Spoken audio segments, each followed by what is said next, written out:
2025 Outstanding Leadership in Disabilities Awards. My name is Liam Doyle. I'm the Interim Executive Director of the Governor's Office of Disability Affairs. This morning, we had the pleasure of recognizing the award recipients of the 2025 Inclusive Art Contest.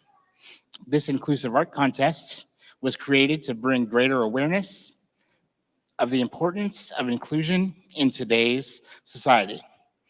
The Inclusive Art Contest Selection Committee accepted over 100 entries that illustrates this year's theme of Creativity Meets Advocacy, a tribute to disability advocates. Our keynote speaker for the Inclusive Art Contest spoke about the importance of diversity, leadership, and having vision for inclusion to enable everyone to participate in all aspects of life. One such visionary and advocate for every person in this state every single day, and who recognizes and champions for individuals with disabilities is our governor, Jeff Landry. He is committed to making Louisiana more inclusive for people with disabilities statewide. Unfortunately, due to a prior scheduling conflict, Governor Landry was not able to be present this year. He sends his regrets and congratulations to all winners, but still has a video that he would like to share with all of you.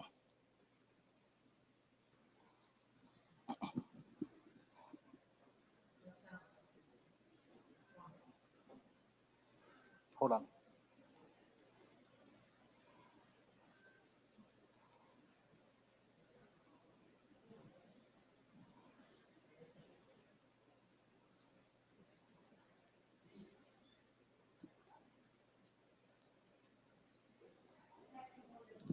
Yeah, excuse us, we're working with.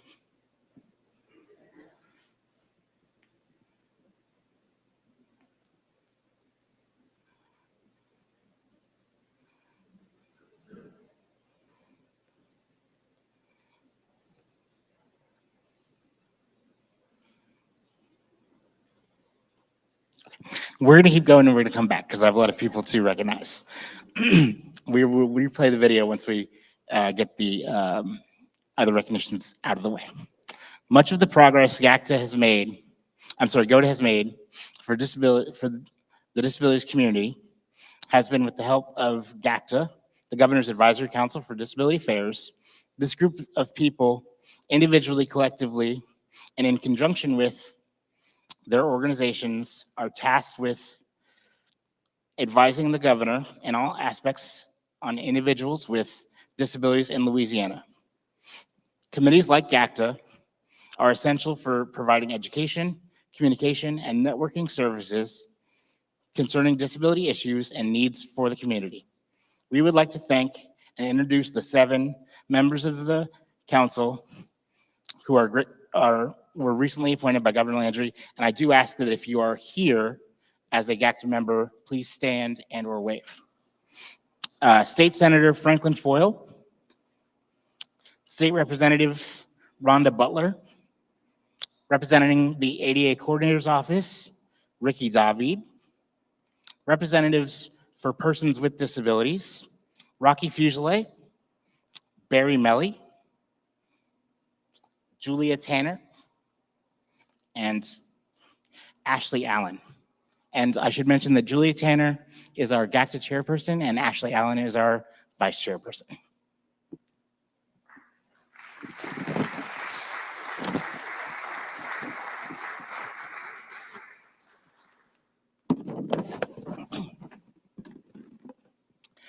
So not only do we work with GOTA and with the larger GOTA team, but there is a very large group of people that I need to acknowledge that made this event possible. First and foremost, we have Secretary Nancy Landry, who's the Secretary of State, and we have Suzette Crocker with the Old State Capitol and Museum, who graciously allow us to host every year. This is one of our favorite venues for this award, and I tell them all the time, we will be here every year until you kick us out. So, thank you to them for always being very accommodating to our needs. And especially this time of year, we love having it in December because, you know, it's already a naturally beautiful building, but then you add the Christmas decorations and it's just fantastic. So thank you to them. Additionally, I would like to acknowledge Peyton Conlin and Olivia Ocello from the Comms Department. We have Secretary Charlton McGinney, and y'all please stand if you're here or wave. We have Secretary Charlton McGinney from Veterans Affairs, Deputy Secretary Dr. Jerome Buller, Undersecretary John Williams, Chief of Staff Dustin Guy, and Communications Director Danielle Palin, all from the Department of Veterans Affairs.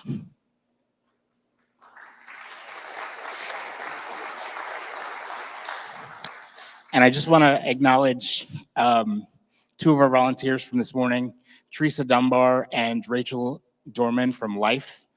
They helped with registration and making sure everything ran smoothly, so we thank them. Lastly, and certainly not leastly, I want to give a shout out to Tilly Carrier, our senior coordinator. Many of you have been in contact with her over the past several weeks, and so thank you to that. It was her birthday yesterday, so I want to say happy late birthday. We're not going to make them sing because that would drive her crazy, but I believe we have the video up, so we're going to go back to that, and we'll move forward from there. So thank you very much. Hello, everyone. Governor Jeff Landry here. Thought I'd have a little purple to go with your goal. I'm sorry I couldn't be with you all today, but I wanted to offer my congratulations to each one of you. Everyone here today is changing Louisiana for the better.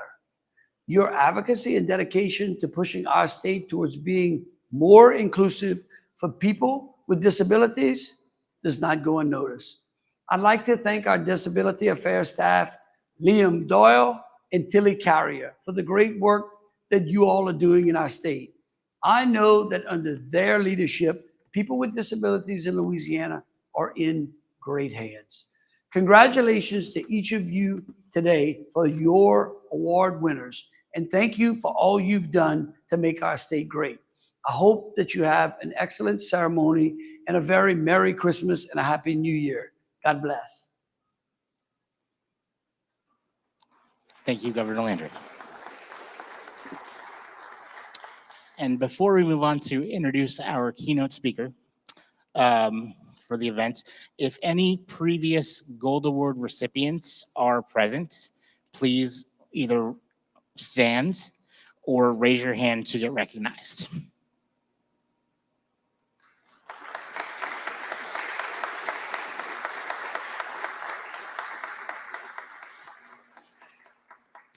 So with that, it is my very, very distinct pleasure to turn the microphone over to Miss Wheelchair Louisiana, who's going to very briefly speak and kick off the ceremonies.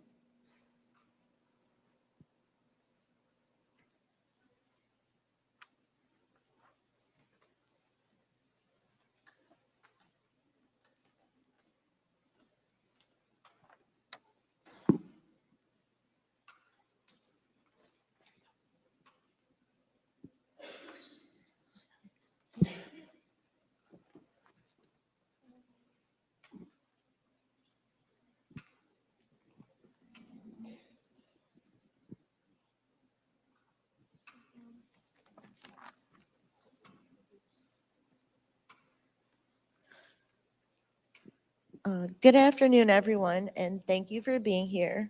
It truly means a lot to stand before a room full of people who believe in the power and importance of disability advocacy.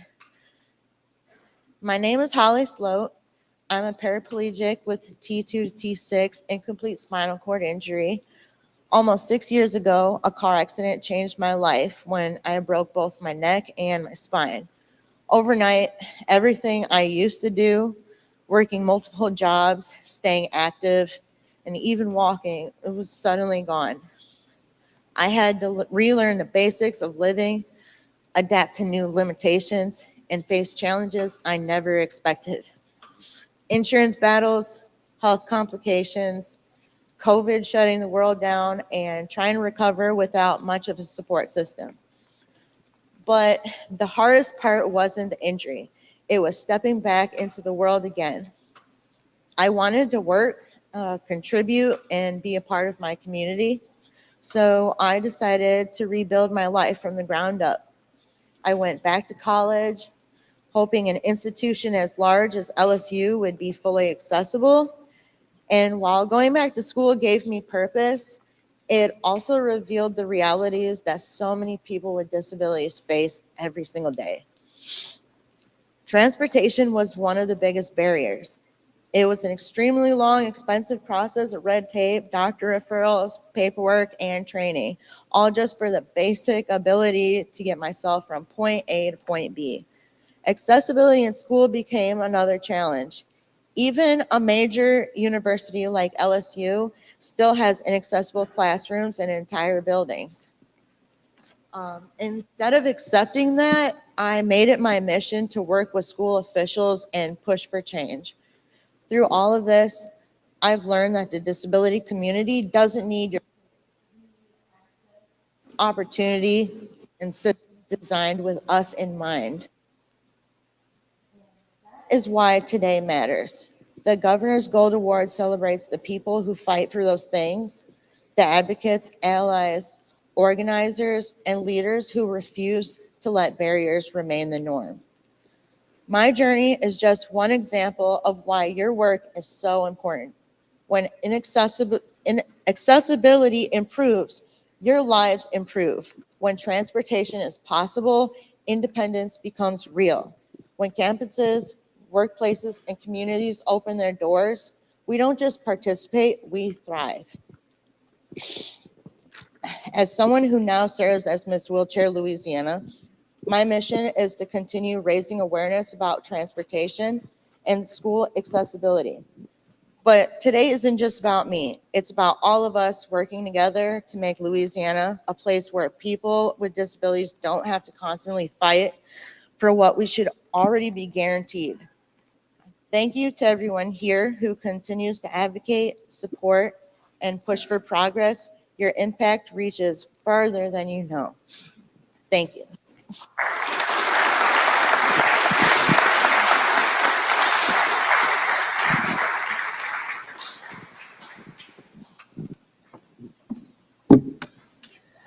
The Gold Governor's Leadership and Disability Awards is an opportunity for Louisiana to pay tribute to the achievements and dedication of individuals and organizations throughout the statewide community who have inspired positive change and who have worked diligently to make our communities a better place for all people, especially for individuals with disabilities.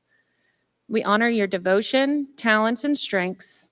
The progress made in our state has been because of their hard work of disability advocates like these recipients who choose not only to protect their rights, but to look out for the rights of others. Congratulations to all of you, and thank you for your example and service and leadership. The first award, the Educator of the Year, is given in recognition of an individual who demonstrates outstanding leadership within the field of education for people with disabilities. We invite Anna Mueller to introduce this year's recipient of the Educator of the Year award.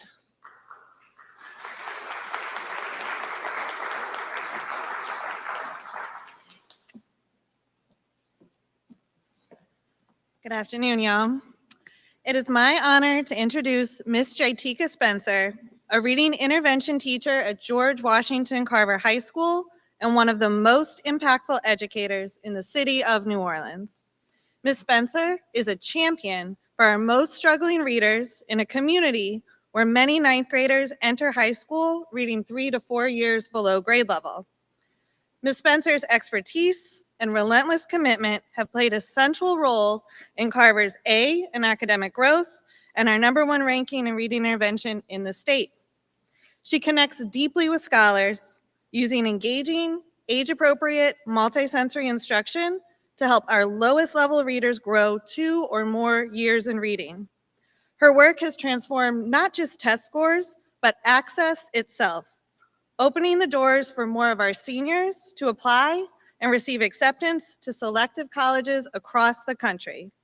It is with deep gratitude and admiration that I introduce Miss Jaitika Spencer, a teacher whose excellence, leadership, and belief in every child truly embodies the spirit of the Gold Award.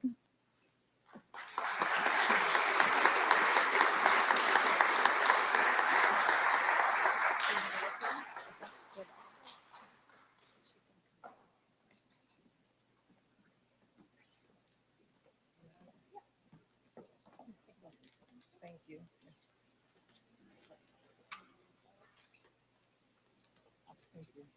And then let's get one together as well. Okay.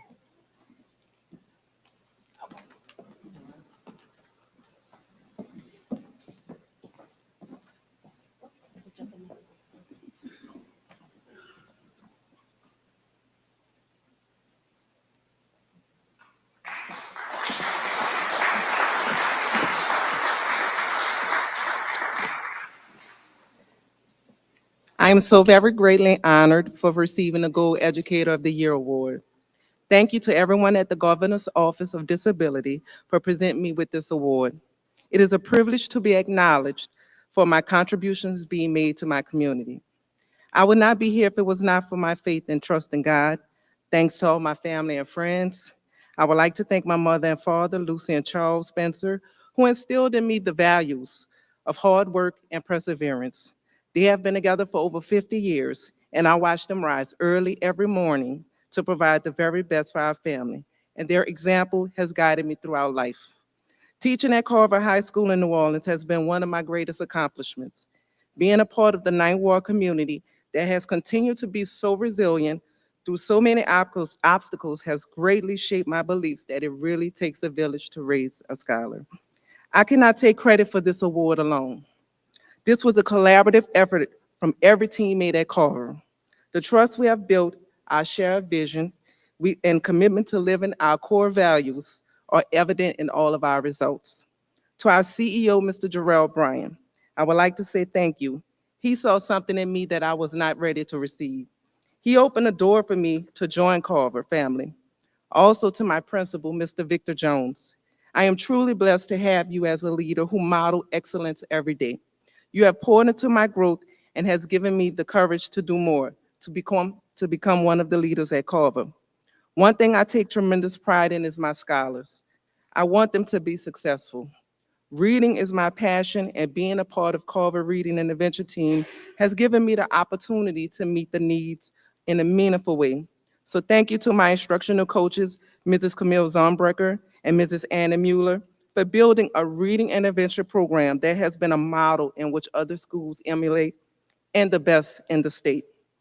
To all of my scholars, my baby Rams, all of the meetings, lesson plannings, practicing, and observations are all done for you.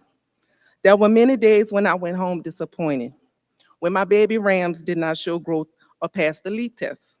I thought, what am I doing wrong? What do I need to do to get them better?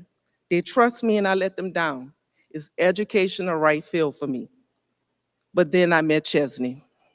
He was a scholar who specifically told me I was going to get him better. I never thought a scholar would build my confidence, but he did. He trusted me. I could not let him down. Then he passed his LEAP. Then he grew on his reading map test. He came to me so full of excitement, and he said, I told you I would get better. That was the moment that I knew I was the right person to do this work. The vision of George Washington Carver High School is to prepare all scholars for college success, inspired and ready to exceed any expectations. We do this by living through 6 core values: achievement, kindness, responsibility, determination, teamwork, and enthusiasm. We set goals, we reach them. We show care for all people. We look to ourselves to take action. We work together to do whatever it takes to grow. We work together to accomplish our goals.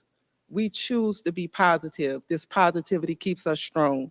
This is our foundation that grounds us. The playbook works. George Washington Carver High School, I am proud to represent you and excited for the greatest we have yet to achieve together. Thank you.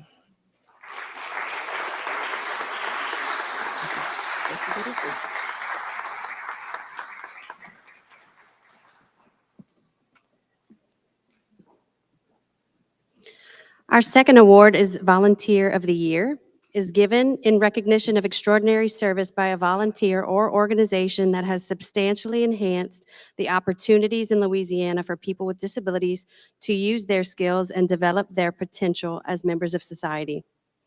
At this time, we welcome Wesley Pepitone to introduce this year's recipient for the Volunteer of the Year Award.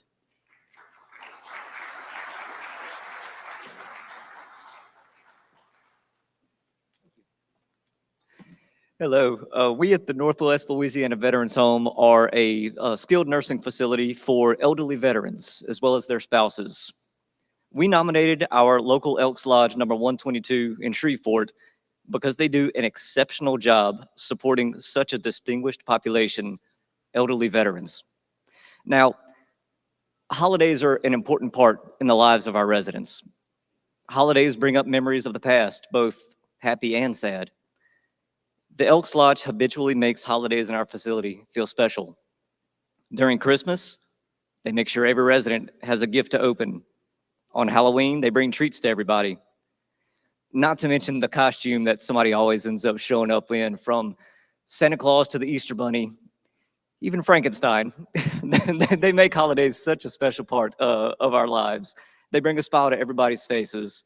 They interact with the residents conversationally and enjoy hearing their stories, which you never know what they're going to say, but they're great to hear from. And even in between holidays, they're taking care of us. They regularly sponsor bingo, which, if you've spent any time in a nursing home, you know how important bingo is to us. Everything the Elks Lodge has done for us has been completely voluntary. They take the initiative to serve without being asked to. And they're not new to volunteering with us. They've served us for years. That's why no single person could be nominated for this award, but rather the organization itself. Their points of contact change, but their mission does not, and their actions do not. Therefore, it's an honor to have nominated the Elks Lodge number 122 for Volunteer of the Year Gold Award. Y'all step up.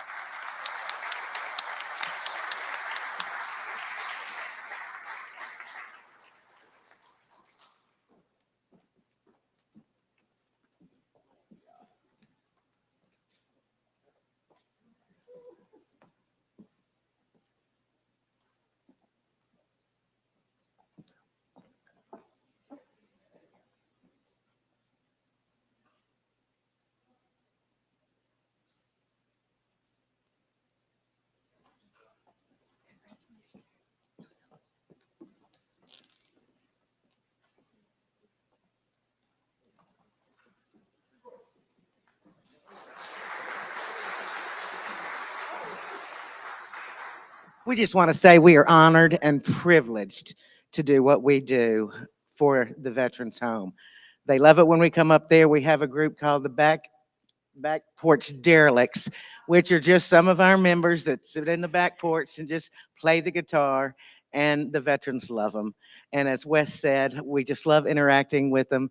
And it's Linda and I are the representatives, but we have a lot of others that help, from the people who sing to all of our costumes that we bring up. And we are very honored to get this. Thank you all.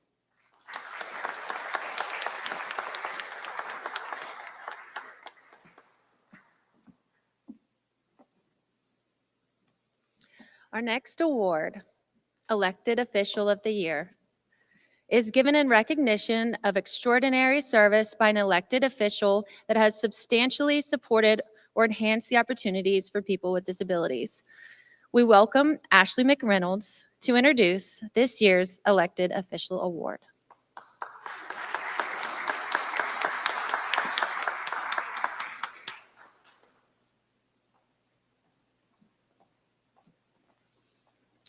Good afternoon. It is with great admiration that I'm here to introduce to all of you Representative Shane Mack for Legislator of the Year. His authorship and advocacy of Act 479, which was a transformative piece of legislation addressing the treatment and protection of students with disabilities, demonstrated both his moral clarity and legislative acumen. Act 479, originally introduced as House Bill 684, reflects Representative Mack's deep understanding of the challenges faced in special education settings. The act mandated the installation of cameras in all special education classrooms. It strengthened protocols around the use of seclusion and physical restraint. And it also ensures that teacher preparation programs include training on crisis intervention. These reforms were not only timely, but they were also essential. They provide better transparency, stronger accountability, and an overall safer learning environment for some of our most vulnerable students. Representative Mack's leadership throughout the legislative process was exemplary. He built bipartisan coalitions, collaborated with educators and advocacy groups, and navigated complex committee hearings with clarity and conviction. His ability to bring together diverse stakeholders around a shared vision of justice and safety speaks volumes about his character and effectiveness as a public servant. It is with great honor and privilege to introduce to you Representative Shane Mack as the 2025 Legislator of the Year Gold Award winner.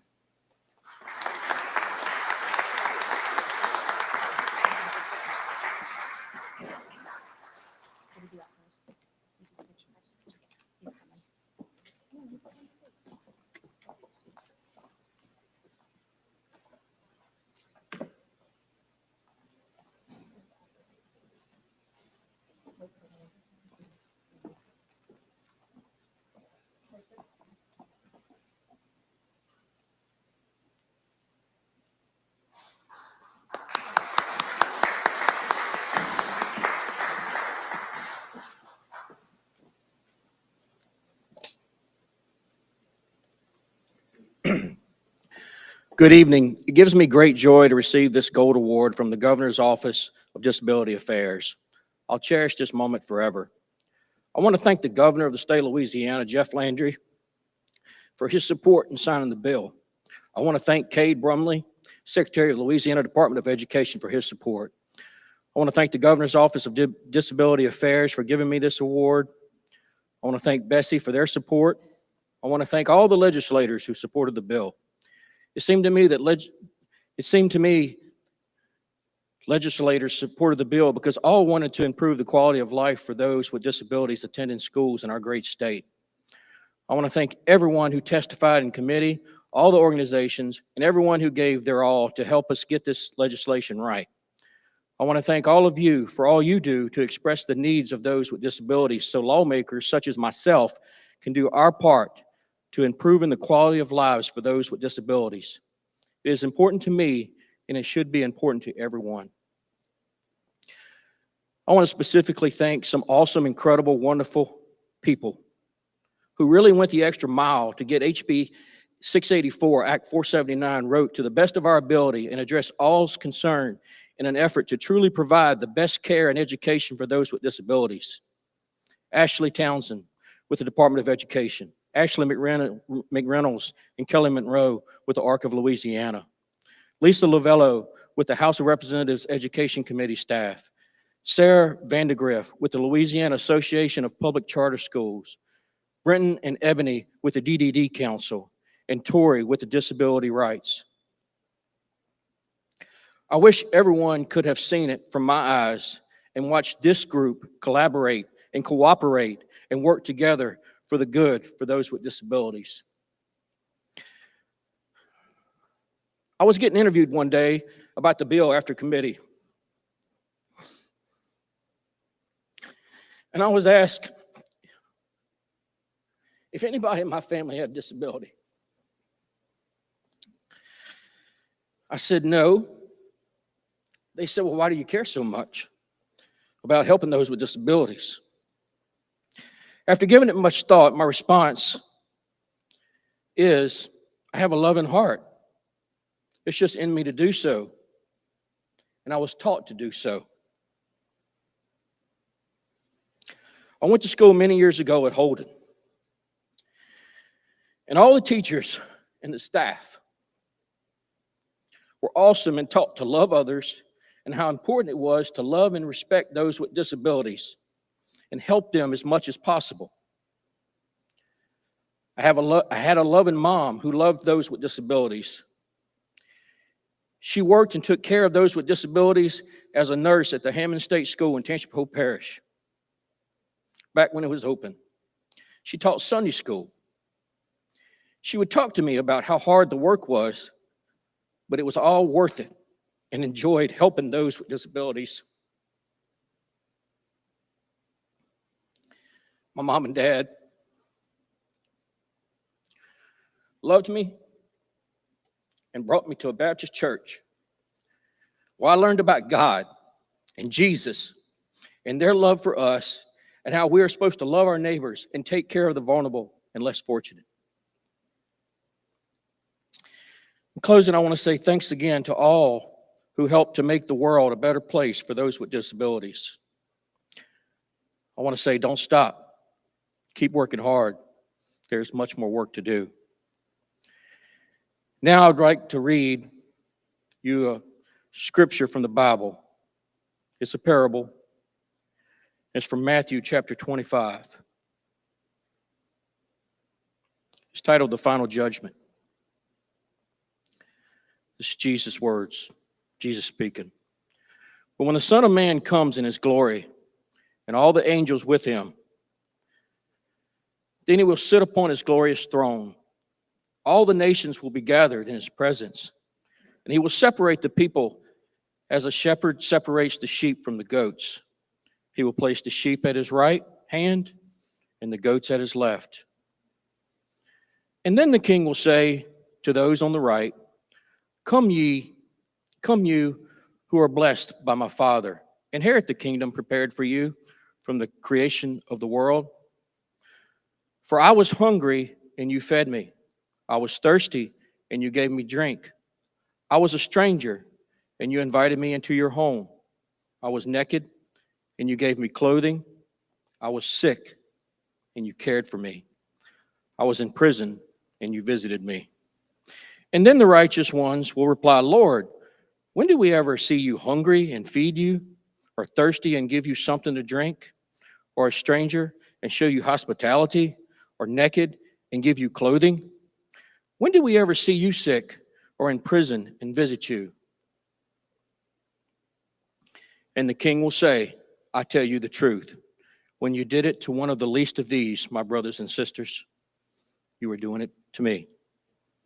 I want to wish everybody a Merry Christmas and a Happy New Year. Thank you very much for this award. It means a lot to me.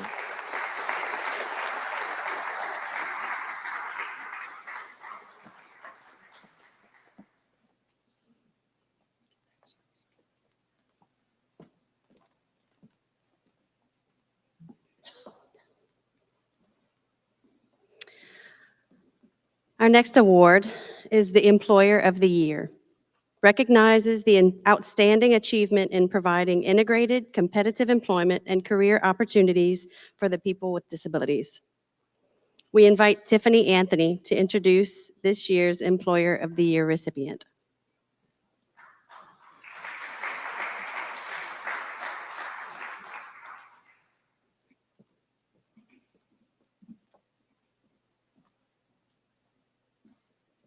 Good afternoon. It is truly an honor to stand here today and share why I nominated Uplifted for the 2025 Governor's Office of Disability Affairs Employer of the Year Award. My name is Tiffany Anthony, and I'm the Director of Business Enterprise at Uplifted. And for the past 13 years, I've had the privilege of working for this extraordinary organization. And in that time, I have seen what true impact looks like, up close, personal, and life-changing. Uplifted's mission has always been clear and unwavering: to assist people with disabilities and disadvantages in achieving their goals of self-sufficiency. This is not just a statement printed on a brochure or posted on a wall. It's a mission that lives in the heart of every program, every service, and every team member who shows up ready to serve with purpose and compassion. Throughout my years with Uplifted, I have watched countless lives be transformed. I have seen individuals walk through our doors uncertain, overwhelmed, and often overlooked by the world, only to leave with confidence, skills, independence, and belief in themselves. That growth doesn't happen overnight. It doesn't happen by accident. It happens because our team is committed, dedicated, and deeply invested in every person we serve. Uplifted is more than an employer. It is a family, a community, and a beacon of hope. It represents what it means to serve with excellence, to lead with heart, and to uplift every individual with dignity and respect. For these reasons and so many more, I am so proud to have nominated Uplifted for the 2025 Employee of the Year Award. This organization doesn't just talk about changing lives, it does it every single day. Nicole?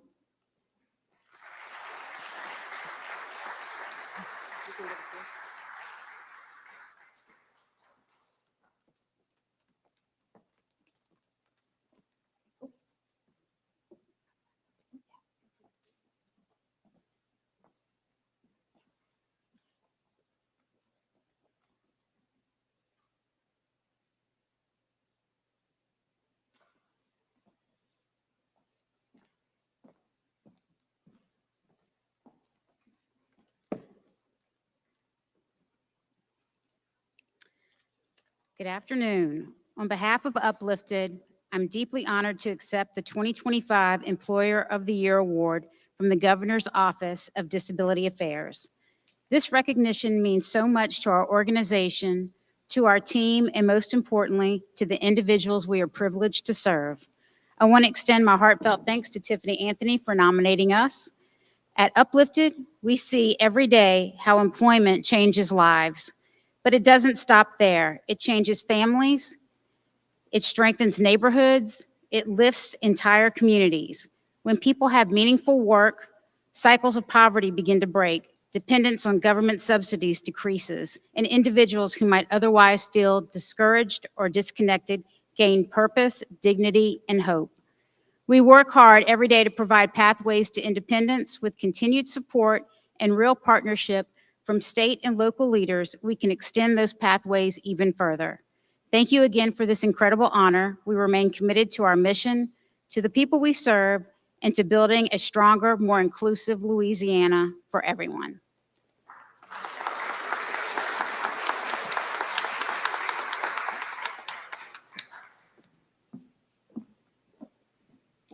The Family of the Year is given recognition of a family who has a family member or members with disabilities and who, by involvement in the community and mutual support of one another, are examples of courage, strength, and unity for other families in Louisiana.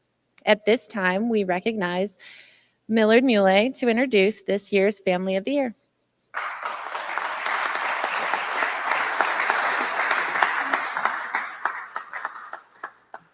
Good afternoon. Good afternoon. All right, here we go. It is a pleasure to represent Governor Jeff Landry today at this prestigious event. When he called last night and told me he was unable to attend, he was very upset. I assured him it was going to be just fine because we look and sound exactly alike.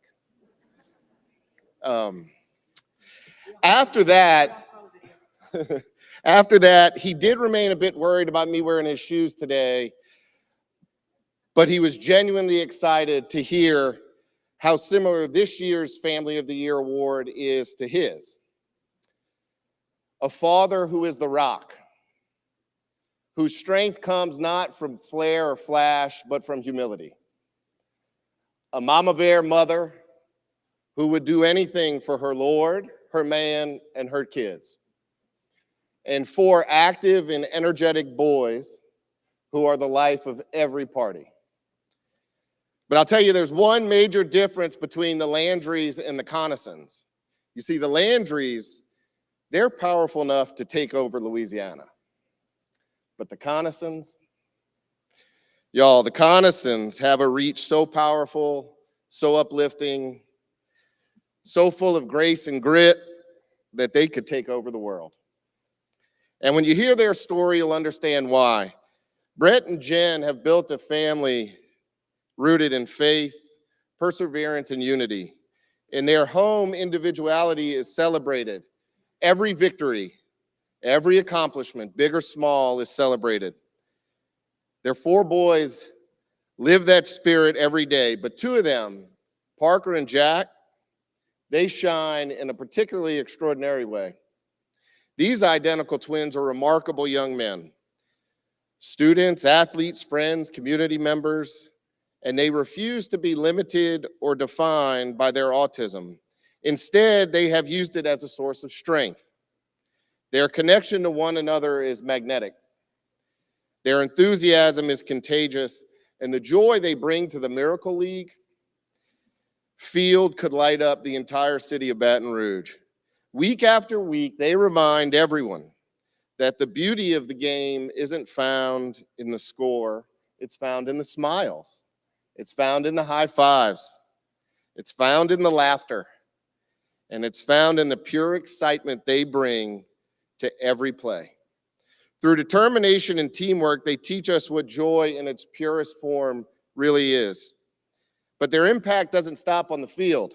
The Conisons have become pillars of advocacy and compassion throughout our state, volunteering, mentoring families, supporting inclusive education, and using their voices to lift others.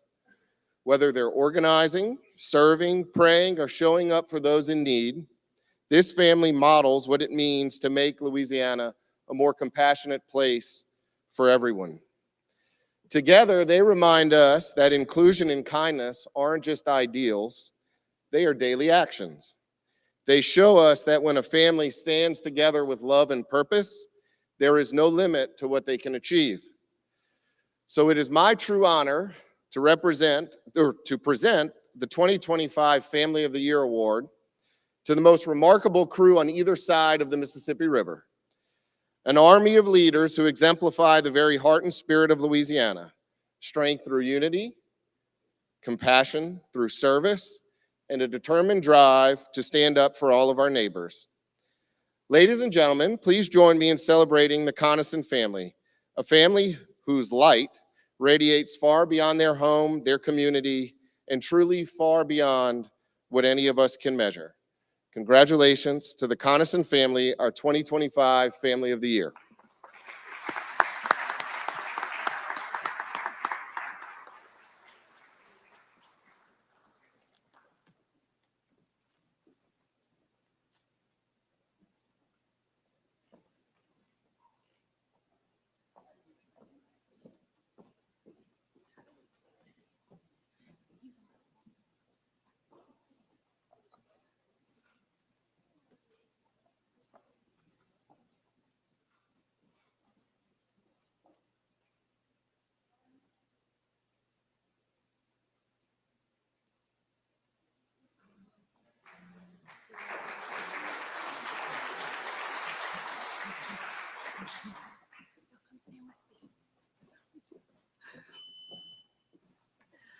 Oh, my goodness. Not too tall. Thank you so much, Governor Landry, our lifelong friends, the Muley family, and to the Office of Disability Affairs for this incredible honor. On behalf of our family, we're truly humbled by this recognition, and we are grateful to be included among the rest of the recipients here today. We thank God today and every day for our 4 boys. I wasn't going to do that. And all of their superhero abilities. Each of them have given my husband and I strength, perspective, and a community we're truly grateful for. We want to thank our children's educators and providers from the Emerge Center, from Ascension Parish School System, from our school and church community of St. George, and from our current teams of angels at St. Michael and at Catholic High School. We're grateful every day for what you pour into our boys. We're so grateful for all the boys' advocates, doctors, and therapists, and for our extended family and friends who have walked this path with us. We wouldn't be here without any of them. Most of all, we want to honor our boys who inspire the recognition for this award. Through them, God reminds us every day what true joy looks like, what family means, and what truly matters in life. Thank you again so very much for celebrating our family. We are honored, grateful, and proud. This is something we won't ever forget. Thank you.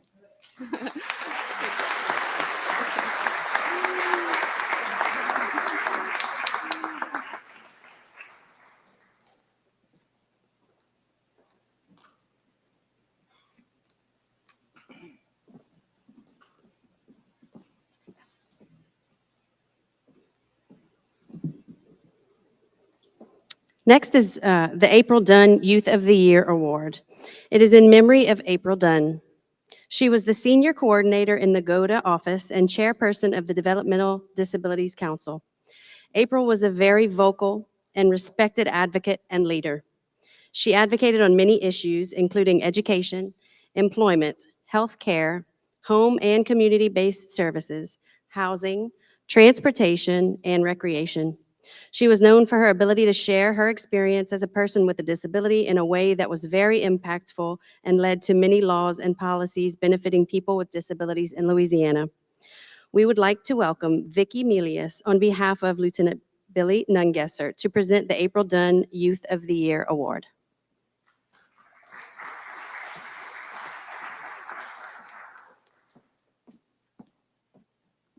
Good afternoon. I'm here on behalf of Lieutenant Governor Billy Nungesser to read his nomination for Miss Mila Aduli for this award.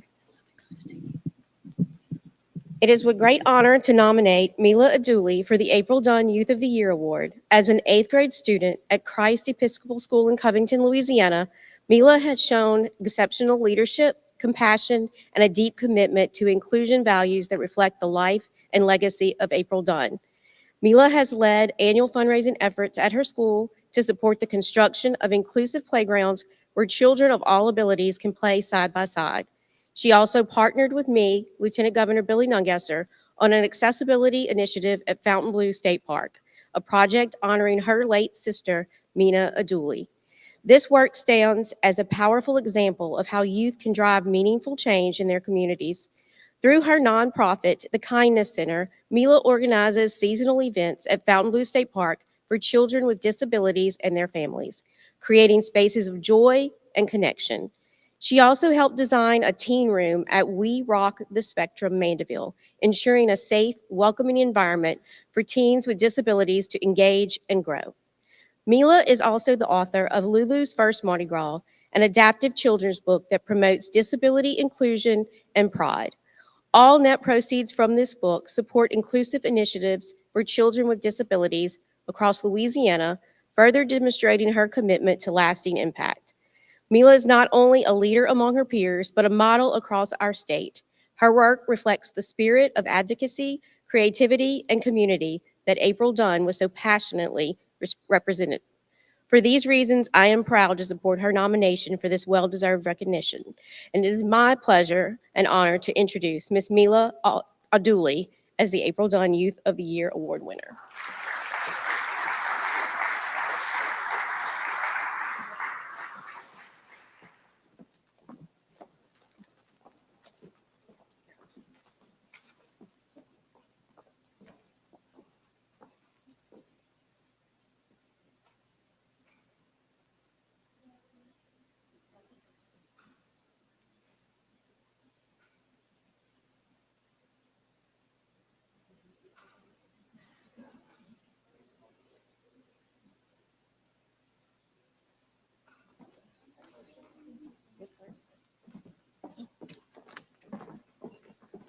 There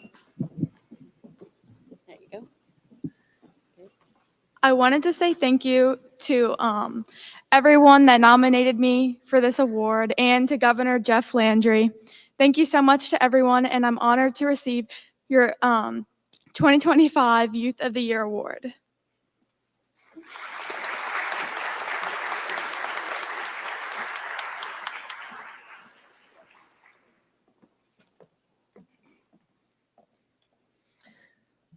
The Veteran of the Year is given in recognition of a veteran with a disability who has served honorably in the United States Armed Forces and has a record of exemplary service in the statewide disability community. We invite Dr. Jerome Buller to introduce this year's Veteran of the Year recipient.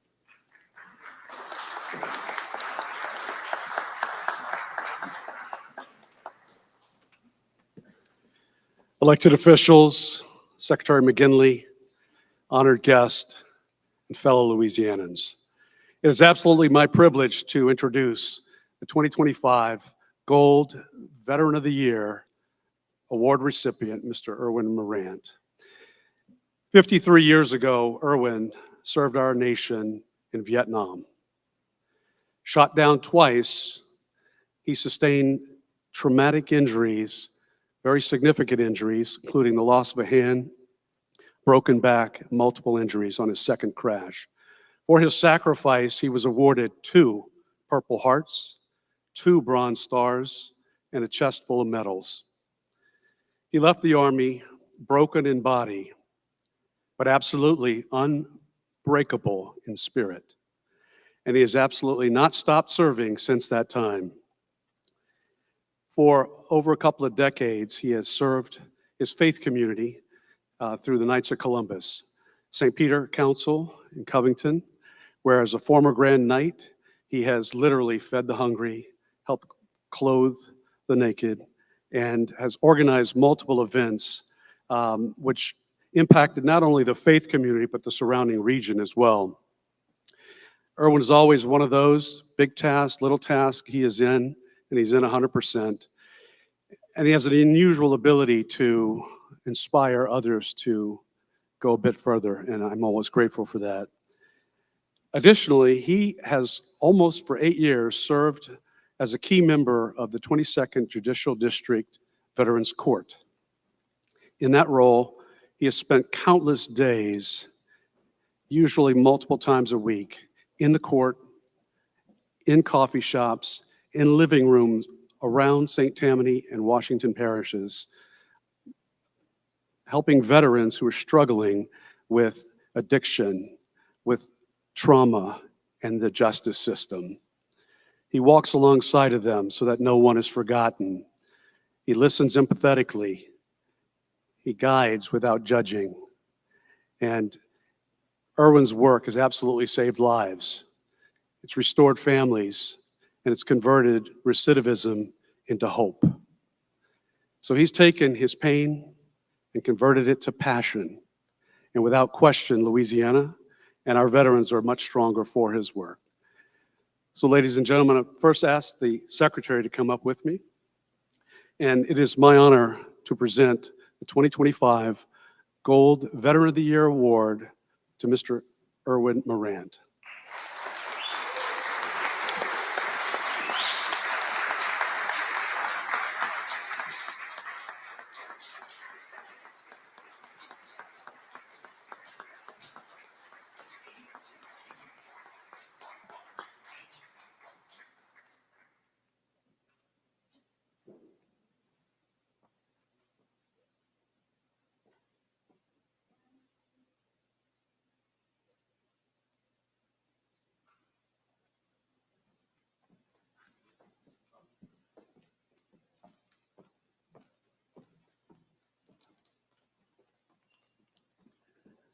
Good afternoon. How is everybody?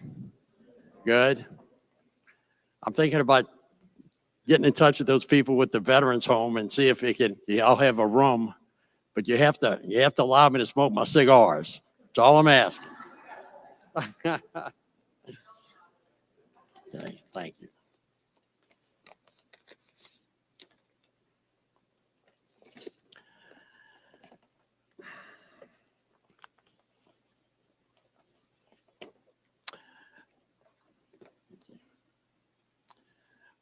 Good afternoon. I'm incredibly honored and humbled to be chosen from so many deserving veterans throughout this great state as Veteran of the Year 2025 for the state of Louisiana. Surely our Lord Jesus Christ and his blessed mother have blessed me this day and throughout my life tremendously. I have her to thank for where I'm at today. Excuse me. I would also like to thank our Louisiana State Department of Veterans Affairs for being the tip of the spear in the selection process. This wouldn't have been possible without the love and support of countless friends and family members, which some are here today. Some of my relatives travel from Texas. So it's an honor. It took them a lot of time to get here. I know I drove that many times to Austin, drove that route. But one person who I'd like to recognize in particularly is my grandson, Liam Morant. Liam, please stand. So, so Liam had to take off from school today just to be here and see his papa receive this prestigious award. And I'm very, very happy that he's here. Glad you were here, buddy, and you could make it, you know? I was thinking, well, if Governor Landry was here, we have some people, maybe Liam can get a pardon for the school he missed today. We'll see, maybe the powers that be can. As a mentor in Veterans Court,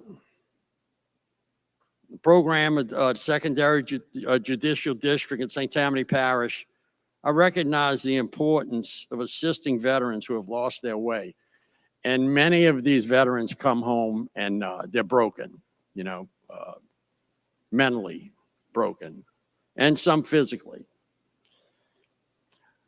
Through the help of many services offered to qualifying veterans, they are in many cases able to overcome their issues and once again become productive men and women in our society. It takes a lot of work and effort to achieve this. Veterans face many challenges, of which only veterans understand.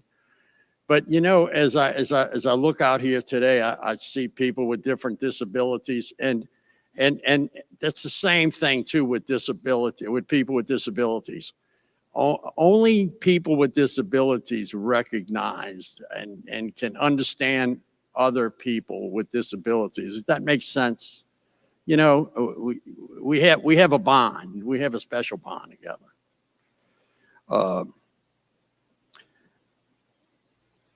But getting back to veterans, I've found through my personal experience that the VA has vastly improved in addressing and understanding the many problems facing veterans.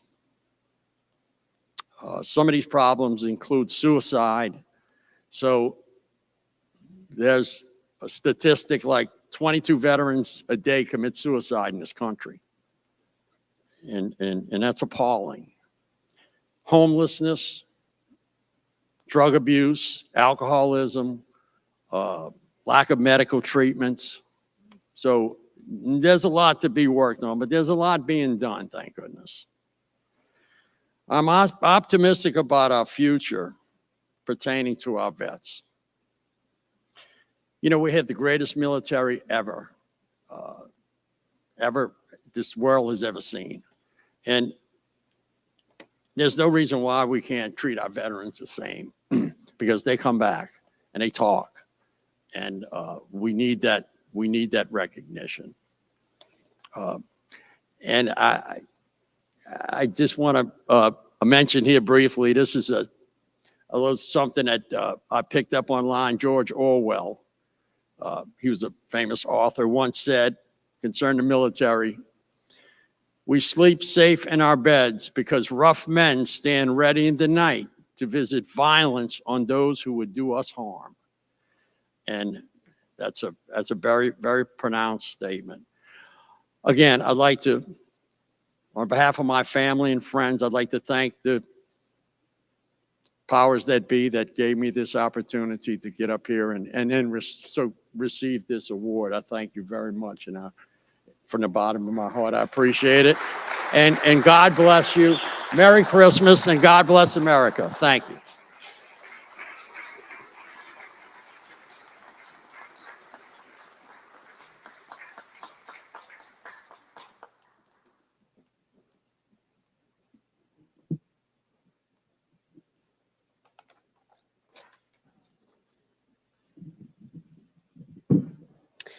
Our next award is Service Provider of the Year. It is given in recognition of service above and beyond the call of duty by an individual or an organizational provider of services to people with disabilities. We are recognizing Barbara Oten to introduce this year's Service Provider of the Year award recipient.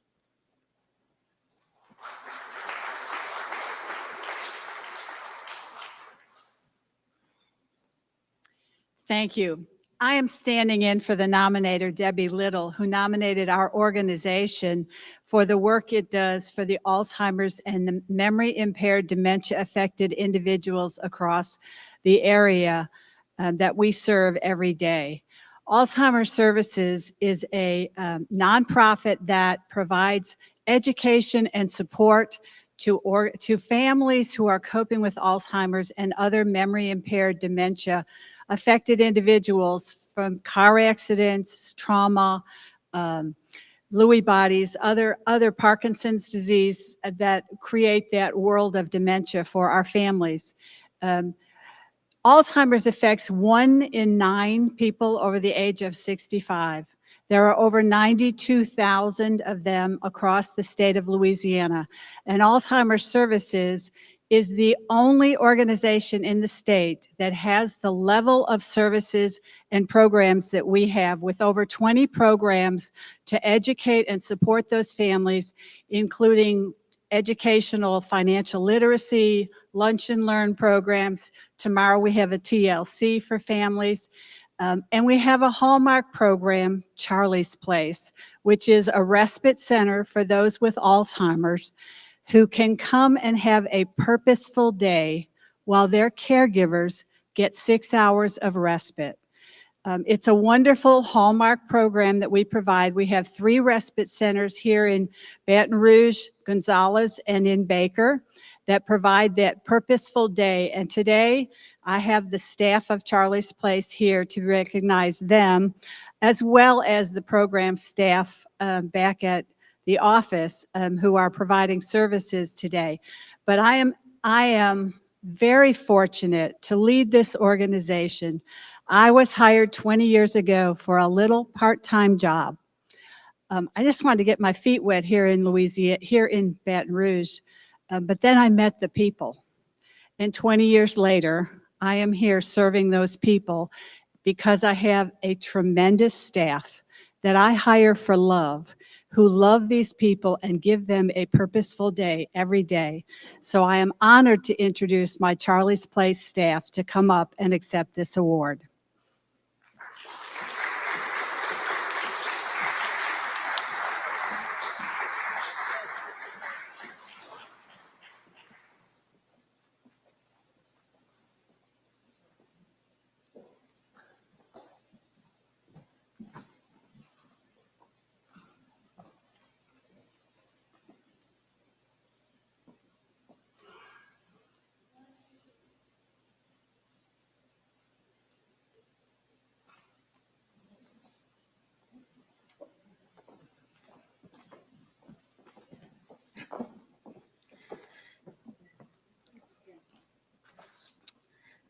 Charlie's Place.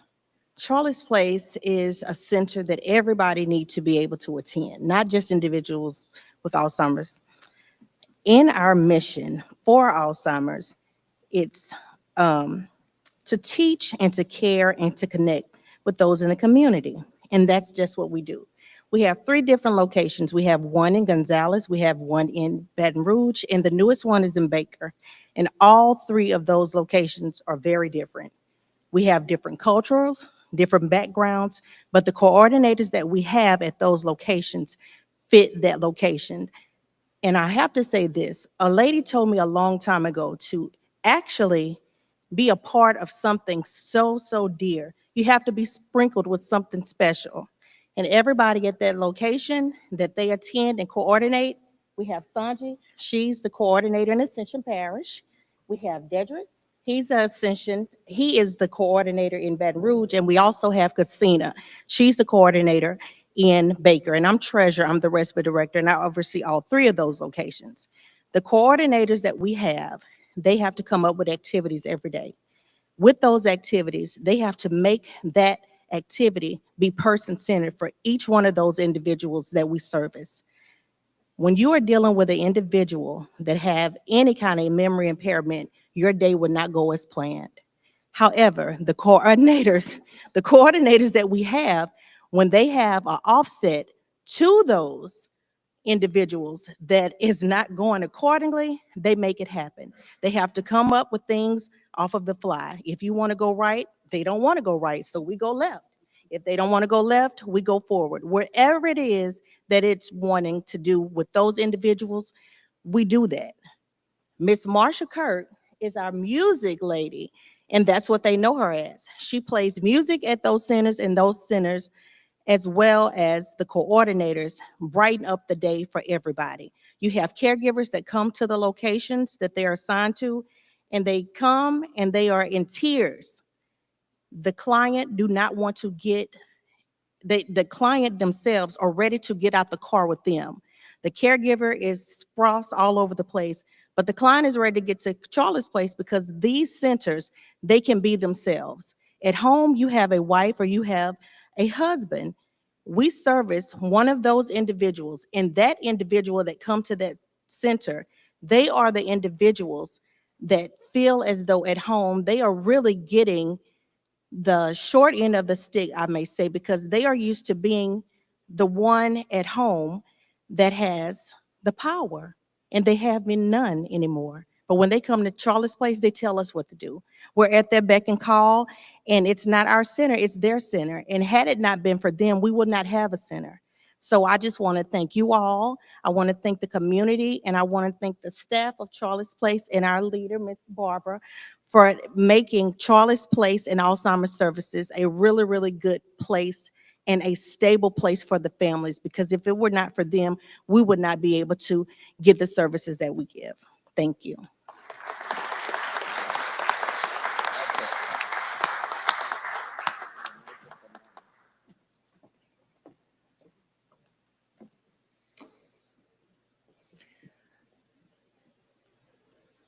The Direct Support Professional of the Year award is in recognition of extraordinary service by a direct support professional that has substantially enhanced the life of people with disabilities to live more independently and productive, as well as support self-determination and individual development. We invite Francesca Anatucci, the award for Direct Support Professional of the Year.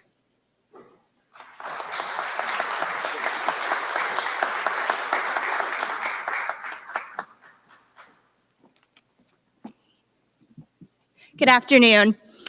It is my absolute joy and honor to introduce Tony Pendergrass as this year's recipient. Miss Tony is currently in her 7th year as a job coach at Opportunities Academy, a post-secondary program that prepares young adults with cognitive disabilities for employment and independent living. If you've spent even 5 minutes with Miss Tony, you've felt her passion for the work.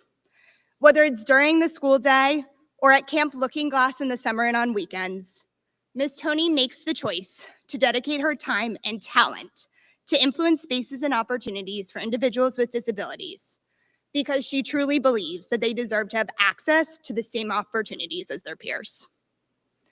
When teammates describe Miss Tony, 3 things come up again and again: consistency, constantly growing, and leadership.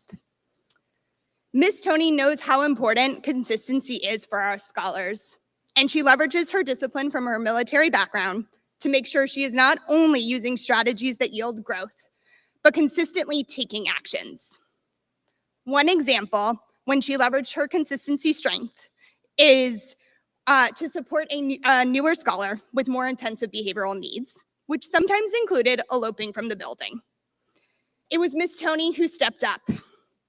After consistently implementing his behavior intervention plan and making sure he had the support to communicate his needs, the scholar is now effectively able to communicate in an appropriate manner and is making so much progress in both his classroom and internship spaces, developing the skills needed for him to be successful in both a job and at home after graduation.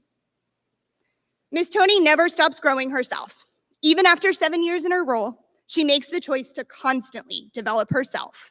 Whether it's around using communication devices, improving instructional strategies, or analyzing data, she's excited to grow because she knows the more she grows, the more our scholars will be able to grow. When a new skill is taught, Miss Tony is the first to ask, "Can I practice? Or can you give me feedback on this?" Because she wants to make sure she is clear and able to be applying it immediately. She also grows herself. She doesn't wait for others, asking, Does this align with what this will look like for the scholar after they graduate? Can I scaffold back the support I'm giving to make sure they're increasing their independence? And she makes this choice because she knows the greater scholar independence, the more access and success they will have in our community. Ms. Tony is an influential leader across our campus by modeling the behaviors and actions that lead to scholar success. Anytime she sees a need or gap, she looks to herself first to fill it. And if she's not able to, she makes sure that the need is met. When candidates come to campus, Ms. Tony is the first person that welcomes them to OA. In addition to teaching candidates about our mission, she teaches them about the choices that most successful teammates make and that they will get to make on a daily basis to ensure the success of our scholars. New staff learn quickly that if you want to see what excellence at OA looks like, you just need to watch Ms. Tony. Through her consistency, choice to constantly grow, and leadership, Ms. Tony helps scholars redefine what's possible, showing the world that when scholars with disabilities are given consistent encouragement, the right supports, and opportunities, they're able to be powerful, contributing members of our community. Ms. Tony, you are more than deserving of this honor, and on behalf of your teammates, scholars, and the entire OA family, congratulations.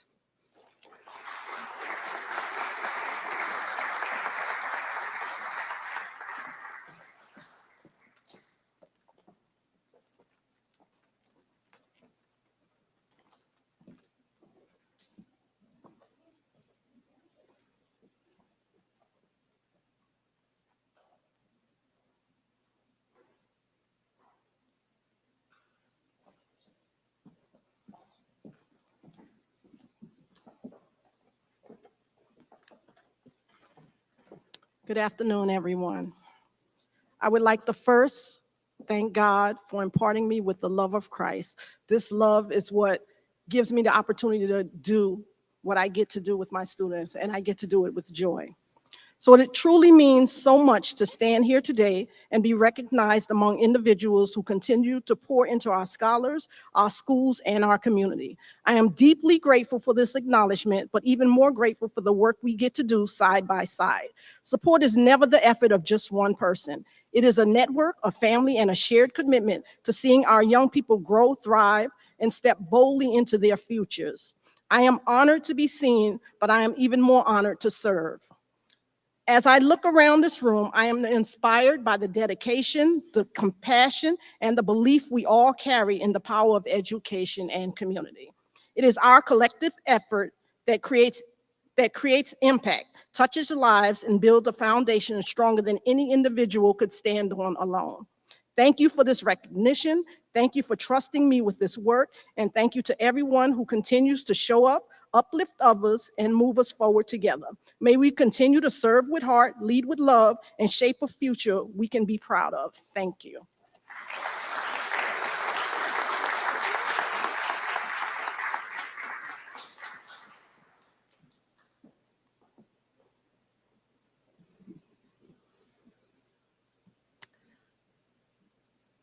Our next award, Public Servant of the Year, is given to a government employee in recognition of outstanding achievement in hard work and dedicated service for people with disabilities. We now recognize Jay Ish to introduce this year's Public Servant of the Year recipient.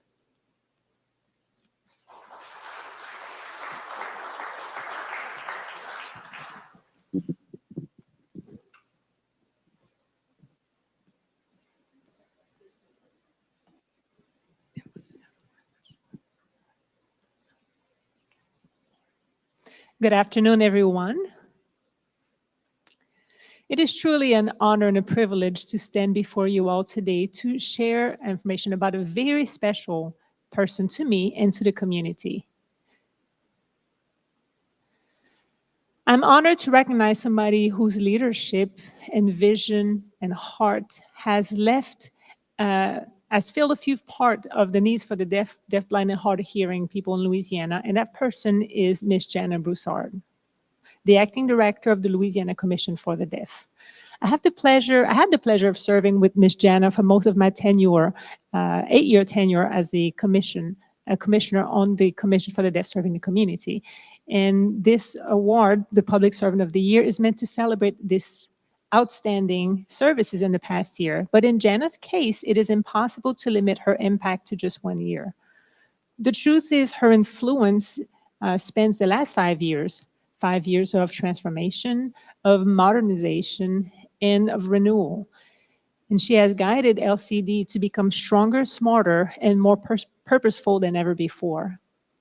When Janice stepped into this leadership role, the agency was at a crossroad. The systems were outdated, processes were still on paper, community trust was fragile. But instead of being discouraged, she saw there an opportunity. What she did was restrict her LCD from the inside out, digitizing operations, establishing accountability, planning strategically, and building a team of capable, culturally competent staff who truly represent our community. Under Jana's leadership, LCD introduced new statewide interpreting standards, creating consistency and professionalism for services that affects thousands of deaf and hard-of-hearing citizens. She also created grant opportunities for community-based programs, empowering deaf leaders and organizations to bring their ideas to life. So from workshops to advocacy to new initiatives that strengthen our statewide ecosystem. But perhaps most importantly, Jana shows what true allyship truly looks like. She listens, she collaborates, she stands beside us, not in front of us, and she makes space for deaf leaders to shine. Truly, that kind of partnership is rare in public service. It takes humility, it takes courage, and it takes a deep belief in the people one serves. Having served alongside Jana for most of my time as a commissioner, I had front row seat to her work ethics, her empathy, and her unwavering commitment to do what is right, even when it was not easy. She brings both heart and structure to everything she touches. She has truly elevated LCD into an agency that truly reflects the community that it serves. Over the years, I've seen many public servants come and go, but Jana's leadership stands apart, not only because of what she's accomplished, but because of how she's done it, with integrity, with respect, and with genuine camaraderie. She has earned the trust of our community, the admiration of her colleagues, and the gratitude of everyone who has witnessed LCD's evolution under her guidance. So today, we celebrate Jana. We are not only honoring a single year of service, but we are recognizing a 5-year legacy of transformation, of turning vision into action and action into lasting impact. On behalf of the deaf community, of the Louisiana Association of the Deaf, and all who have benefited from her leadership, it is my great privilege and honor to present the Governor's Office of Disability Affairs Leadership Award for Public Servant of the Year to Ms. Jana Broussard. Congratulations, Jana. You have truly raised the standard of public service in Louisiana.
Thank you.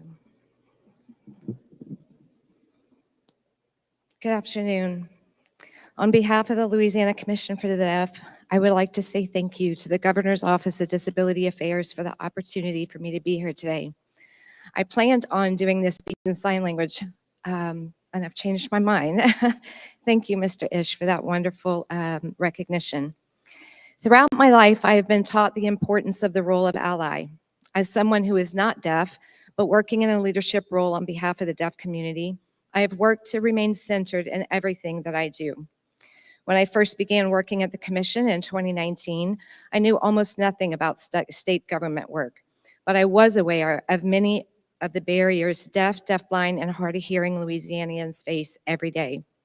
From access to public and private services, to communication barriers and education, the list goes on. A few months after I started with the commission, I became acting director. I still didn't know much about state government, but my priorities became clear. Listen, learn, and amplify the community's voice to build a truly accessible Louisiana. In the years since, we've accomplished numerous great things. We have also faced many challenges, but one thing is certain. We have made incredible progress in fulfilling the mission of the commission, which is to engage, empower, and enrich the lives and opportunities of Louisiana's deaf, deafblind, and hard of hearing community members. While I am grateful for this award, it also belongs to people who have made this work possible. To my incredible team at the Louisiana Commission for the Deaf, you turn vision into reality every single day. To the leadership of the Bureau of Family Health, Office of Public Health, thank you for your strategic guidance and support. To my family, thank you for believing in me, even when the path here wasn't always straight.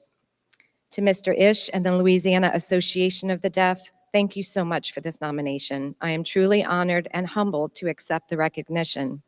But most importantly, to the deaf, deafblind, and hard of hearing community, thank you for trusting me, sharing with me your stories, and guiding me along the way.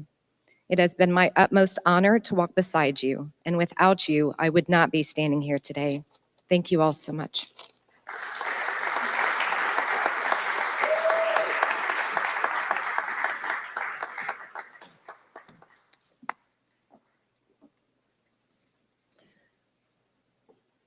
The Patsy Barrett Memorial Award is in memory of Miss Patsy Barrett.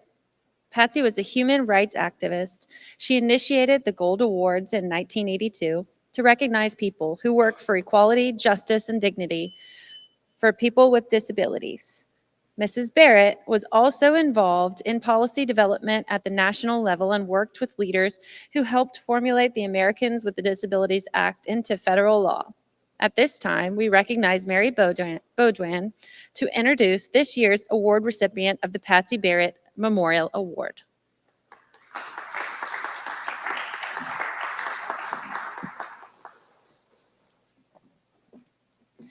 Good afternoon, everyone. It is my honor to introduce an extraordinary woman, an advocate, a leader, and a voice of unwavering strength, Justina Plowden. In 2011, Justina's life changed forever when a car accident left her with a spinal cord injury. But from the very beginning, she chose not to let her circumstances define her. Instead, she transformed adversity into advocacy. Today, Justina is the founder of We Matter, a powerful peer support advocacy group uniting individuals with disabilities across Acadiana. She has fought for greater accessibility in her hometown of Abbeville, leading initiatives that improved wheelchair access in public transportation and downtown sidewalks.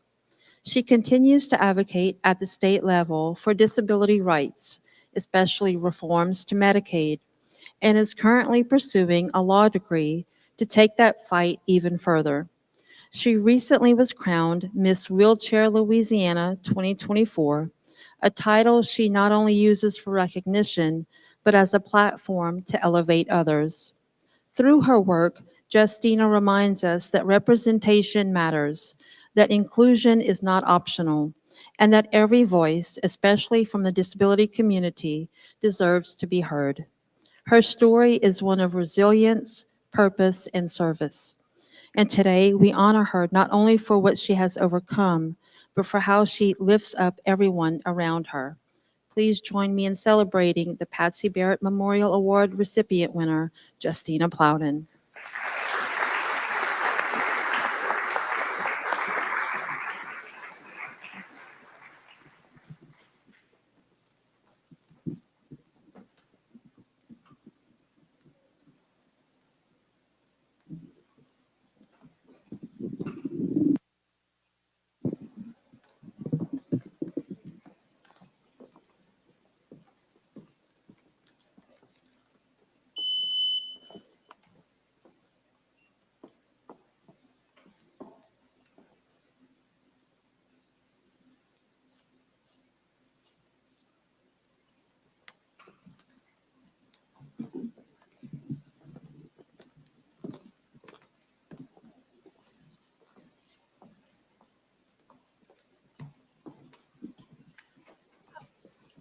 Okay.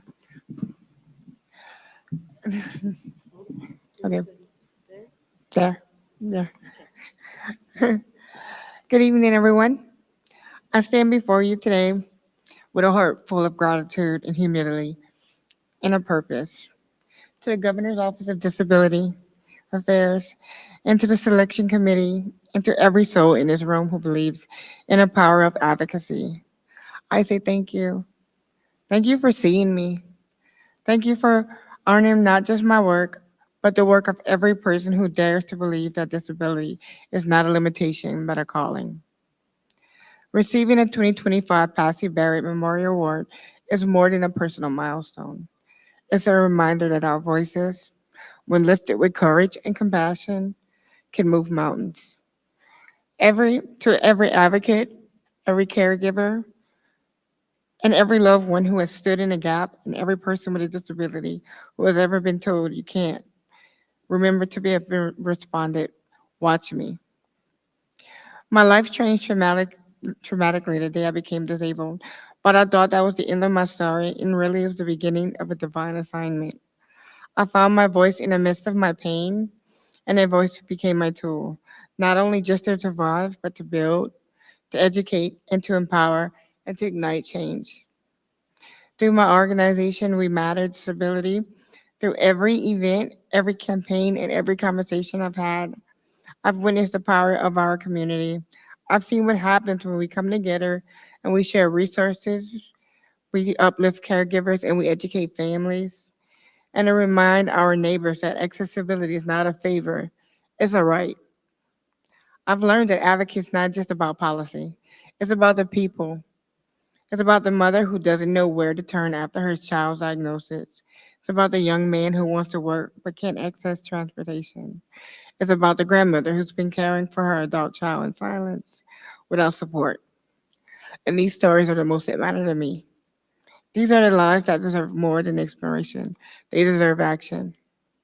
And that's why I believe with every fiber of being that we must do more and to raise awareness. We must raise expectations. We must demand that systems reflect our dignity. We must rewrite the laws that were never written with us in mind. I often say, true inclusion is not achieved by invitation, it is secured by legislation. We want a future that is accessible for all. We must be willing to rewrite the rules of a society that was never built with us in mind. That means amending outdated policies, means centering disabled voices at every table.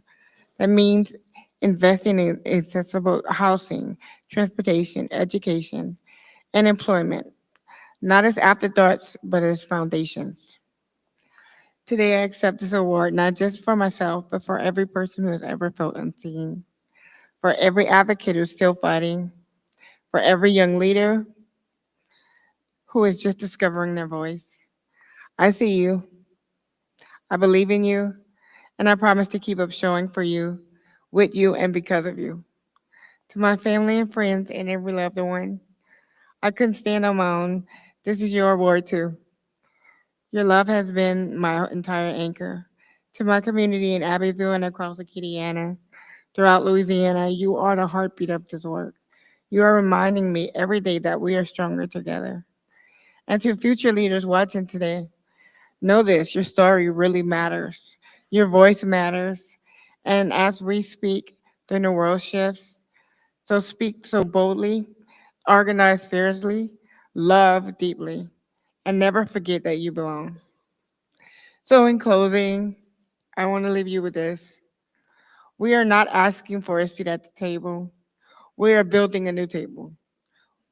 One where everybody, every mind, every soul are welcome, valued, and are free.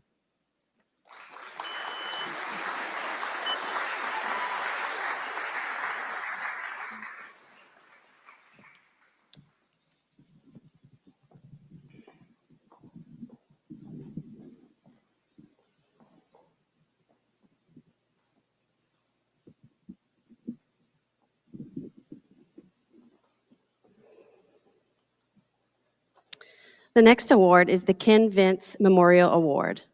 It's in memory of Ken Vince, who was a rehabilitation counselor who touched the lives of hundreds of people in Louisiana through his advocacy for people with disabilities. His commitment generated a greater public awareness of the needs of people with disabilities and fostered a greater participation in society for disabilities community. I, myself, Ashley Allen, will be giving this award to Chris Cotton.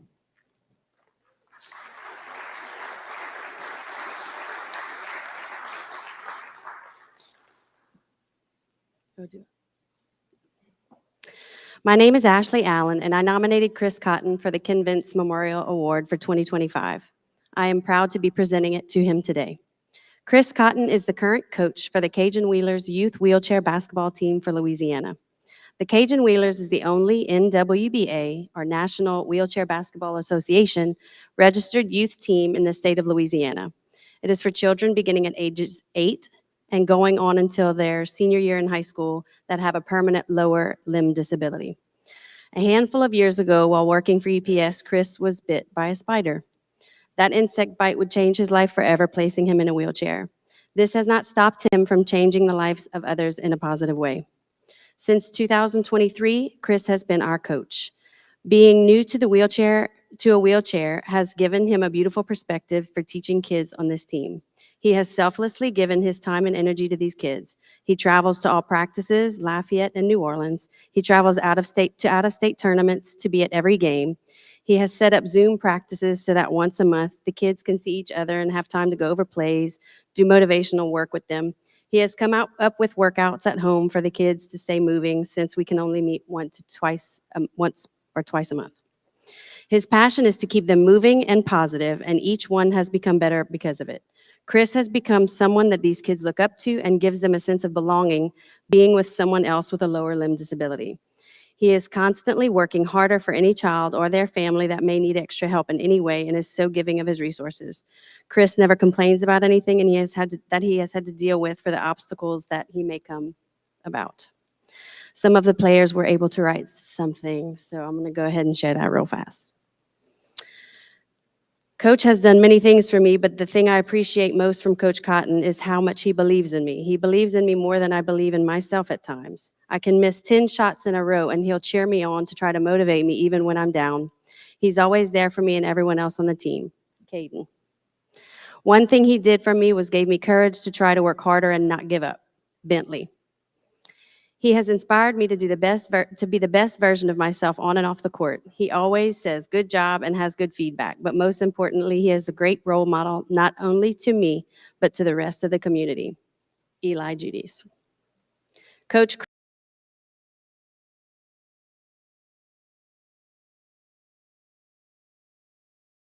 understands what it is to be disabled. I am grateful and thankful that Coach Chris is one of our coaches. CJ. Coach is talented. He knows what he is doing when it comes to coaching. He is caring to us, and he is just a good coach. Coach Chris is interactive with us, and I love that because he knows just what to do to make us take a shot at practice. He listens to us. He is kind and patient. Adam. Thank you for believing in all of us and dedicating your time to our team. I appreciate that you take your time to coach each of us and help us be better players and people. That was Brian. And lastly, he is an awesome coach. He is patient and kind. I am learning a lot. That was Liam. And for these reasons, plus much more I'm sure I've left out, I'm overjoyed to give Chris Cotton the Ken Vince Memorial Award for the Gold Awards for 2025.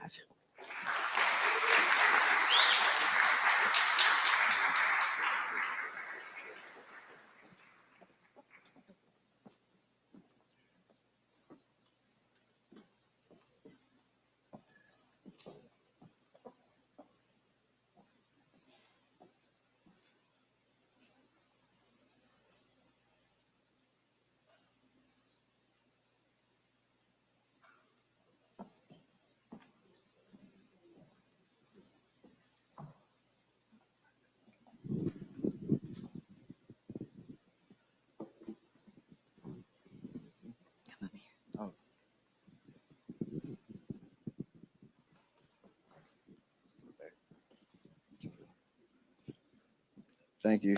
I wasn't expecting, I was shocked. can barely get him to talk in practice, so I don't know how you got that. I forgot these, I'm sorry.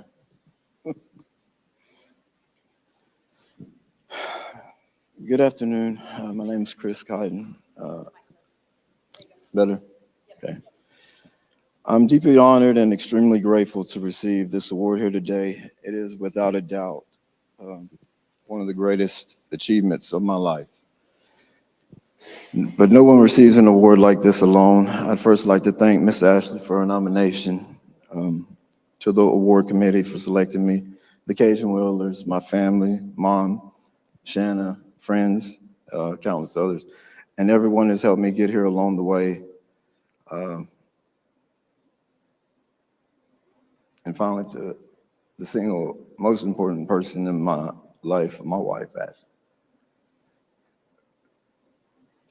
You've given me a life defined by love, patience, and happiness. You see beyond the challenges and remind me every day, love you so much. Thank you for your patience and being a steady compass in my life.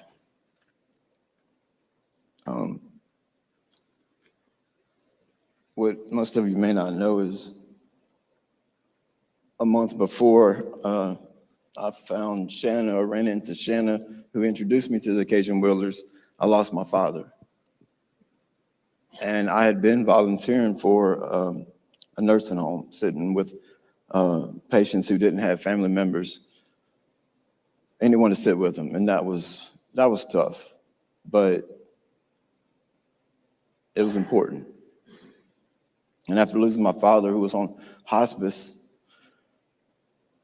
I couldn't go into doing that immediately right after, and I met Shanna. And I thought it was an adult league basketball, so when I seen the flyer, but you know, she invited me out and I met the kids, and actually the first kid to come up to me was Jake. But meeting these kids, yeah, they do more for me than I do for them. And it's been a privilege to just be involved with the Cajun Whalers and this team. They're more like my kids. I think of each and every one of them like they're my own. They each have their own separate disabilities and limitations and personalities, and it's unbelievable. But it gives me a new perspective on, you know, on life. I mean, I have my own struggles, but my struggles, they're nothing compared to what these kids, you know, seeing these guys and their passion and their fire and their fight. And it's something I'll cherish for the rest of my life. So thank you. And again, thank you for honoring me. I appreciate it.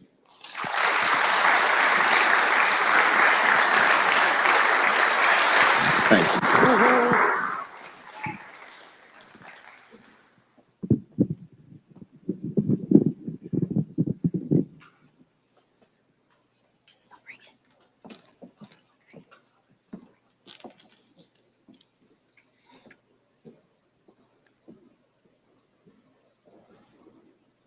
The Distinguished Merit Award. This award is given in recognition of extraordinary service by an individual, organization, or firm working in the disabilities field that has consistently presented opportunities in Louisiana for people with disabilities to utilize their capabilities in achieving full participation in society. At this time, we recognize Mayor Ronnie Walker to introduce this year's award recipient for the Distinguished Merit Award.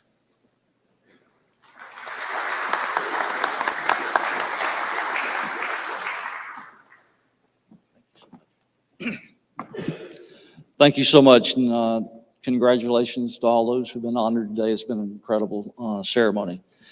In 1985, Ruston was chosen for the Louisiana Center for the Blind. I don't think any of us who were citizens at that time realized what this would mean to our city.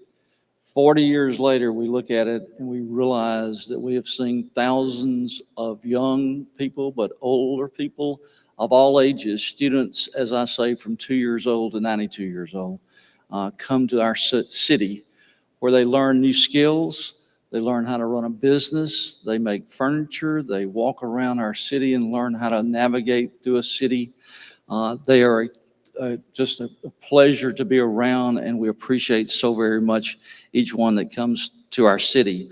With the partnership with Louisiana Tech Institute on Blindness, many are able to go to college, get a degree, and hopefully a lot of them stay in Louisiana to work. But I know they go all over the country, and we're thankful for that. I have the privilege every summer to meet with a group of these students who come to City Hall to talk about what's going on in the city. We have about an hour of discussion about it. One of those is present here today, who's attending LSU now. But I tell that group every time they come that they are my eyes and feet on our sidewalks, because they can tell me every limb that hits them in the face that we need to cut off. They tell me every pothole on the sidewalk or one that's broken, and we try to fix them. That has helped us as a city become a much better walkable city, and we appreciate so very much what they mean to our city. Pam Allen is the executive director, and she is incredible. She is involved in all phases of what's going on in our great city. When we get Amtrak stationed here in Ruston, it will be because of Pam Allen's video that I took to DC and showed it to the Amtrak executives, and they had not even thought about the fact that these Centers for the Blind, this is a perfect opportunity for kids and adults to come to our city and other cities to make the transportation easier for them to get there. So Pam, we thank you so much. Congratulations on this award. I do want to tell one story. I could tell you a lot of different stories about our city and our Center for the Blind, but this one touched me more probably than any other story. I hired a young man, his name was Ammon, and he really loved what was going on at the Center for the Blind. He was constantly trying to find things to do. And he came to me one day and said, Mayor, do you mind if I get a bicycle built for two so I can go to the Center for the Blind and take kids on a bicycle ride? Many of them may have never ridden or haven't in a long time since they've been blind. Do you mind? I said, heavens no. The next day, he came literally running in my office. He said, you won't believe what happened yesterday. I took a young man, and I think his age was 14, I don't remember, but he said, I took a young man on the first ride, and he said, we're riding through town, and all of a sudden I hear him squealing in the background, and I kind of look around, and he's got his arms out like he's flying. And he said he just kept going, wee, wee. He said, we got back to the center, and I asked the young man, I said, when was the last time you rode a bike? And I think like I said, his age was 14. He said, the last time I rode a bike was when I was 10 and a car hit me. And that's the reason I'm blind today. And I appreciate so much you taking me on this ride. That's the kind of stories that happen every day. So I know that the Louisiana Center for the Blind is great for the students and changing their lives, but I can promise you that the Center for the Blind has changed the city of Ruston to be a better city. Pam, congratulations.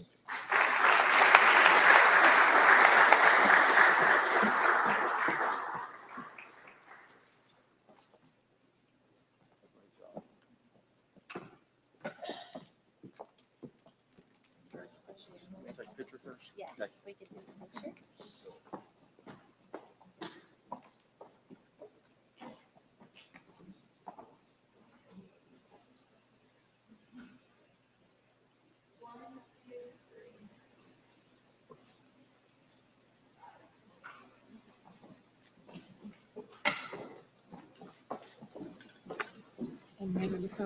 Thank you. Okay, thank you. On behalf of the Louisiana Center for the Blind Family, I want to express our sincere gratitude for this prestigious award. We are truly honored to be recognized by the Governor's Office of Disability Affairs, and especially thankful to Mayor Walker for his leadership, support, and nomination. Since 1985, the Louisiana Center for the Blind has believed in one core truth: that blindness is not what defines a person's potential. When blind people receive innovative training and opportunity and are surrounded by a positive community of blind people through the National Federation of the Blind and high expectations, they can live full, independent, and productive lives, excelling in education and employment, leaders in their families and communities. Every day, individuals of all ages from around the country who are blind come to the Louisiana Center for the Blind at pivotal moments in their lives. Together, we remove barriers, build confidence, and create pathways to independence and self-sufficiency. This honor belongs to many: to our founder, Joanne Wilson, for her limitless energy and commitment to increasing opportunities, to our staff, past and present,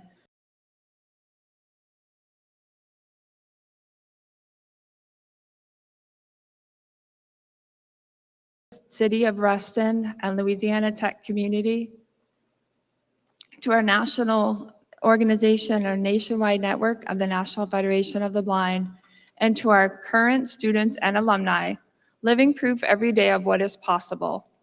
We are grateful to Governor Landry and his team for advancing opportunities for people with disabilities, and so proud to stand among such a distinguished group of award recipients. I accept this award with humility, gratitude, and a renewed sense of commitment to our mission. We know that blind people can and are living the lives they want, and blindness is not holding us back. Here's to the next 40 years of transforming lives and turning dreams into reality. Thank you so much for this incredible honor.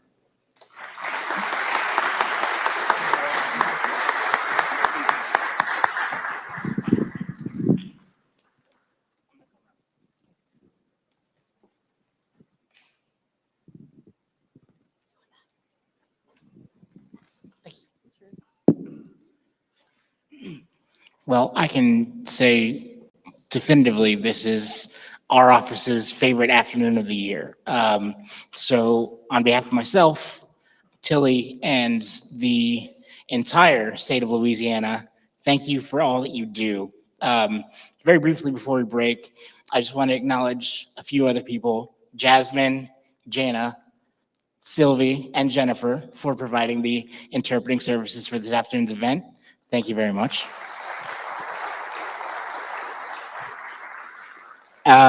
This will conclude the 2025 Gold Awards. So thank you all for being here. Have a wonderful holiday season. Before you leave, though, we would ask all of the award recipients to come back on stage. We're going to do a group photo. And thank you very much.